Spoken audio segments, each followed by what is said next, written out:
Hey guys, it's Will. It's Hong Kong Cinema Appreciation Society. Welcome back to the channel. If you are new to the channel, welcome and thank you for finding us. Shout out to our patrons. This channel would not run without the support of our patrons over in our Patreon account. I do wicked early release videos over there, and I also do exclusive videos. I post, screenshots of Blu-rays and stuff like that. I do polls and other things of that nature. It's an amazing community. I love talking to people in there. You can sign up for $2 a month, $5 a month, anything that fits your budget. Obviously, no pressure, just if you feel like contributing to the channel. Most recently, I bought the Bruce Lee set from Arrow with the Patreon money. So all the videos you're seeing about the Bruce Lee set were sponsored by Patreon. And if you feel like subscribing, if you're new to the channel, if you're not subscribed, we are on the road to 7,000 subs. I talk about that all the time, but it's still mind-blowing to me because, like I said in other videos, we were at 4,000 at the beginning of this year, and I've been doing this channel for whatever, 4 years. So it took us 3 years to get to 4,000, and we could be at 7,000 by the end of the year, which is almost double that in 1 year. That's freaking mind-blowing to me. So a huge, huge thank you to everyone who has subbed, commented, liked, because that helps in the algorithm with YouTube. It spreads our videos all over the place like a venereal disease. And everybody who has shared our videos, who's in our Facebook group, it's amazing. And Mike and I are so grateful that we get to do this, and so thankful to everyone who is involved. Mike and I have a podcast, by the way, shameless self-promotion if you feel like checking that out. Our most recent episode was actually on Ghost in the Shell, the anime film. Mike had never seen that movie before, but he's a big fan of cyberpunk. So we talked for like an hour about AI and about, downloading consciousnesses and all cyberpunk, Altered Carbon, and The Matrix, and Nemesis, and all our favorite movies in that genre. We talk a little bit about anime and stuff like that. So there will be a link in the description to our podcast page where you can go and check that out. We've got like 7 episodes up, I think, now. And the podcast is called Movie of the Week. And basically, we just alternate weeks picking movies, and we try to pick stuff the other person hasn't seen or isn't super familiar with, maybe saw like 20 years ago or something like that. Then we just watch the movies and we discuss them. It's a super fun time. So what are we here to talk about today? Jackie freaking Chan. The whole reason this channel exists, I love Jackie Chan.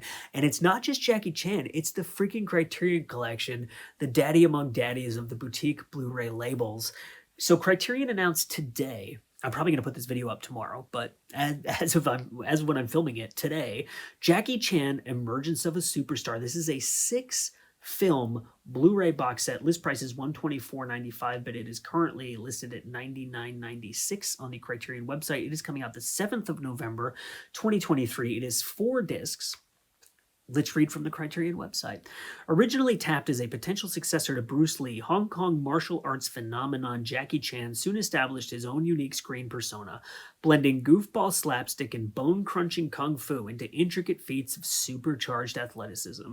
Tracing his rise from breakout star to full-fledged auteur, these 6 unabashedly silly, unstoppably entertaining early career highlights find Chan refining the lovable, mischievous image that would make him a global icon while also assuming greater creative control over his projects, first as his own martial arts choreographer and later as a writer-director who set a thrilling new standard for daredevil action comedy. So I'm not going to disagree with anything in that description. That's pretty much Jackie Chan. So let's look at the films that are in here, and then I'll have a couple things to say about it, and then I'll be out of your hair. Half a Loaf of Kung Fu from 1978. Like a live-action comic book, this antic farce lets Jackie Chan, choreographing his own fight scenes, cut loose with a wild parody of the martial arts genre. He plays a bumbling wannabe kung fu master who, when he assumes the identity of a dead hero, finds himself embroiled in a series of absurd misadventures and the search for a pair of mystical artifacts. Cartoon sound effects and send-ups from everything to Popeye to Jesus Christ Superstar are part of the light-hearted fun, not to mention Chan fighting a bald adversary with his own wig. So that's an interesting film because some people love that movie and some people really don't like that movie. It was released, I think, by 88 Films with really awesome Kung Fu Bob artwork last year. I have that release, but I've never seen that movie. I am very ashamed to say. So I can't comment too much on that film. But next up we have Spiritual Kung Fu. This was also released by 88 Films. This is also from 1978. Jackie Chan's kung fu clowning gets a supernatural twist in this off-the-wall action fantasy. He stars as a cheeky student at the Shaolin Temple who must fight to protect his order, with help from some unexpected mentors, 5 pink-haired, silver leotard-sporting extraterrestrial spirits who train him in arcane animal-style martial arts with an otherworldly flair.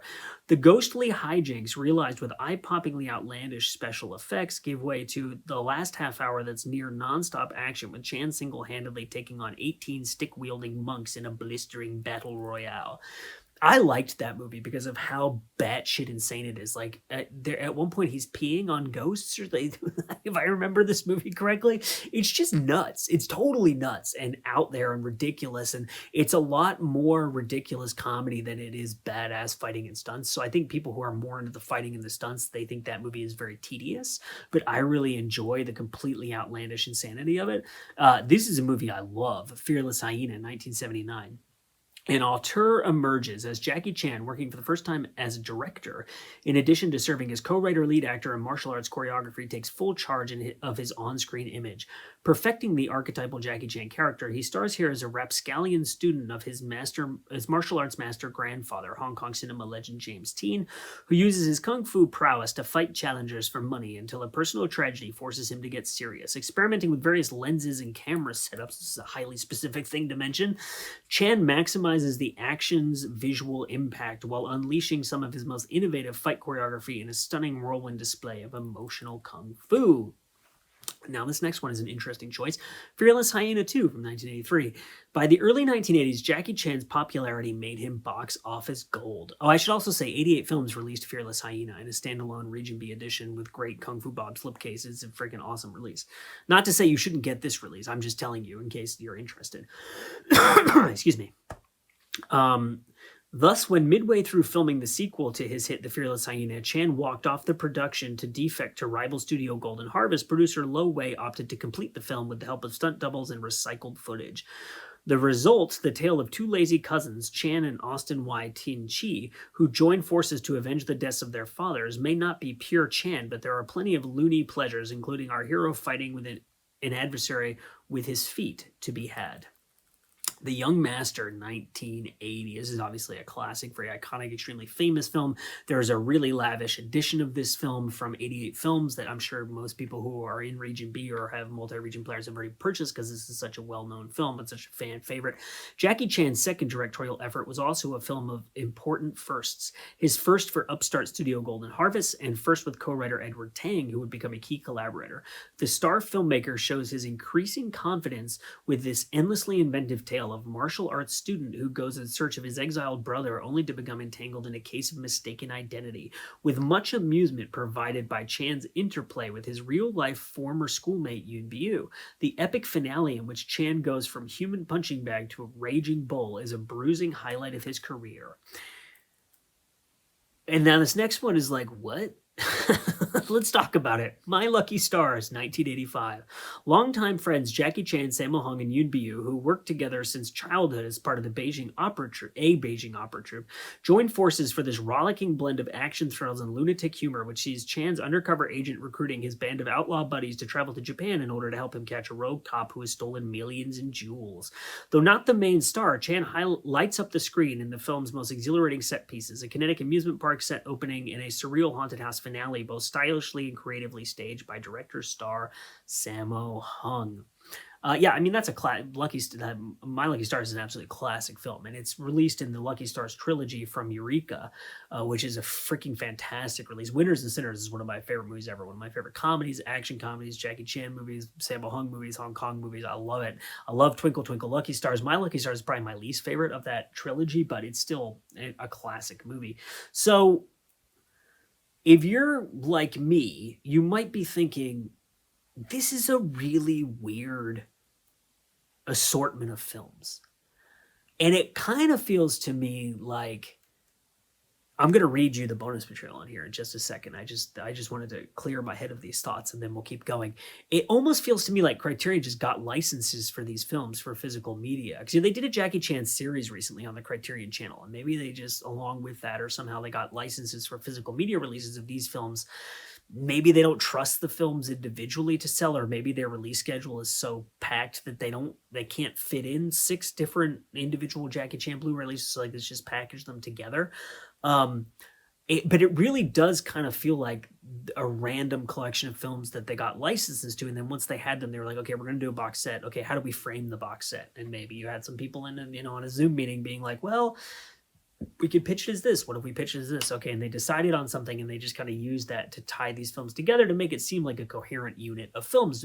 To me, it seems very random. Like Fearless Hyena, classic film. Young Master, classic film. I can see those packaged together. Fearless Hyena 2, I don't think anybody wants that movie. I'm probably wrong. Completists want that movie, but like that's a weird movie to me to put in here. I get Half a Loaf of Kung Fu and Spiritual Kung Fu, but then My Lucky Stars, you're like, what the hell? And like that's such a popular movie that it's like, why don't you just put it out? Like I know it's weird to me. I don't understand the decision making other than to think that they got them.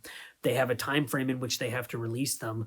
Their schedule is chock full of stuff they're putting out, and they're like, let's just do a box set and see what happens. I'm not trying to insult Criterion at all. Criterion is still my favorite label. A lot of people are very, doubtful of them these days, and people have given them a lot of flack for like they've had packaging mishaps, or like there was a manufacturing error, I think with the Citizen Kane 4K, if I remember, or there was like some kind of quality control issue with that. So, but to me, Criterion is still the ultimate Blu-ray label, and I trust Criterion to put out good releases, so I'm not knocking them. The other thing I think about this is they are definitely in danger of invoking the ire of the fan community, who's like, what the hell? I want individual slipcases, individual artwork, individual spines for each of those films. Fearless Hyena, classic film. Young Master, classic film. My Lucky Stars, like, is a movie that a lot of people really want. And I think the Shout Factory sets had Twinkle Twinkle Lucky Stars and Winners and Sinners, so I'm sure there are a lot of fans out there in Region A who don't have a region-free player or a multi-region player, who don't have that Eureka set, who really, really want these films and are looking at Region B with Eureka and 88 and those standalone editions with those amazing slipcases and artwork, being like, what? Like, why do I have to buy a box set from Shout Factory and then a different box set from Criterion to get the first 3 Lucky Stars movies? Like, what? Like, how? I'm almost saying, like, what freaking licensing agreement are people striking that happened? It's so weird and random. And I know it sucks for the labels too. I'm not trying to play sides here. It's just weird and it's random. And so I'm going to read you the bonus material here. 2K digital restorations of Spiritual Kung Fu, The Fearless Hyena, Fearless Hyena 2, The Young Master, and My Lucky Stars, and high definition digital restorations of Half a Loaf of Kung Fu with uncompressed monaural soundtracks, alternate stereo and 5.1 surround Cantonese soundtracks, classic English dub tracks for Half a Loaf of Kung Fu, Spiritual Kung Fu, The Fearless Hyena 2, plus an English dubbed alternate track for Fearless Hyena 2, and contemporary English dub tracks for The Young Master and My Lucky Stars. New audio commentaries for Fearless Hyena and Young Master featuring Hong Kong cinema expert and producer Frank Zheng. Enter the clones of Bruce Lee. Hell yeah, stepping on up, Frankie Daddy. What else do we have? Interview with author Grady Hendrix about actor-director Jackie Chan. I always love Grady Hendrix talking about Jackie Chan. He's on the Criterion Police Story set, and I love that interview. Grady Hendrix is awesome. Archival interviews with Chan, actor-director Sammo Hung, actors Michiko Nishiwaki and Huang In-shik, and more. The Young Master promo reel from the 1980 Cannes Film Festival and deleted scenes from the film. Interview in 2005 with Hong Kong cinema critic Paul Farneroff and producer-director Lo Wei. That's cool. No good shots from The Young Master and My Lucky Stars. Trailers, new English subtitle translations, plus an essay by film critic Alex Papademos. I'm not trying to make fun of your last name, and I'm sorry that I'm butchering it. I guess it's Greek. Papademos. But it makes me think of papadums, that very delicious bread from India. So my name is Will. It's Hong Kong Cinema Appreciation Society. Let me know what you think about this Criterion announcement. Jackie Chan, Emergence of a Superstar. Thanks so much for watching. We'll see you next time.